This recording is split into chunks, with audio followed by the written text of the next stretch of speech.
Hi, I'm Dr. O.J. Oleka, CEO of the State Financial Officers Foundation. As we close out January, I keep coming back to one word: momentum. This year started fast and we've stayed focused. A few weeks ago, we welcomed Pennsylvania Auditor General Tim DeFore to our ranks as our newest state financial officer.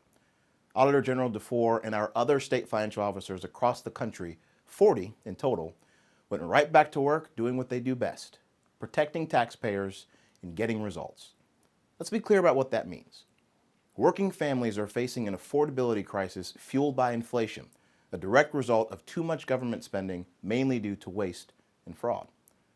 Waste, fraud, and abuse are hitting the American people hardest where it hurts the most: your pocketbook, your gas tank, your grocery cart, and your retirement.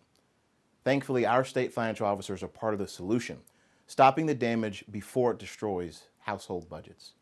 Last year, our state financial officers protected over $11 billion in taxpayer money. Nearly $9 billion of that was fraud, waste, and abuse that was identified and stopped from being spent. That's hard-earned money that should have never left the taxpayer's pocket in the first place. And thanks to our state financial officers, that money can now be better spent in the hands of the American people and used to pay down debt, buy groceries, or put money away in a rainy day fund. Additionally, our officers returned another $2 to $3 billion in unclaimed property directly to citizens. Unclaimed property is money that belongs to individuals but hasn't made its way back to them yet. Our financial officers have been working overtime to get that money back where it belongs. A $3 billion stimulus, without printing a single new dollar, injected into the homes of the American people isn't a headline. It's a lifeline for families who are really struggling in an economy that is ready to take off in 2026, in part because our state financial officers are working hard. January showed that work is paying off. From Florida to Kentucky, North Carolina to Texas, our treasurers, auditors, and comptrollers are digging in. They're asking the hard questions, and they're not looking the other way on waste, fraud, and abuse. They're proving something important. When bureaucrats are held accountable, taxpayers win. But January wasn't only about stopping bad spending. It was also about fixing big problems, starting with healthcare.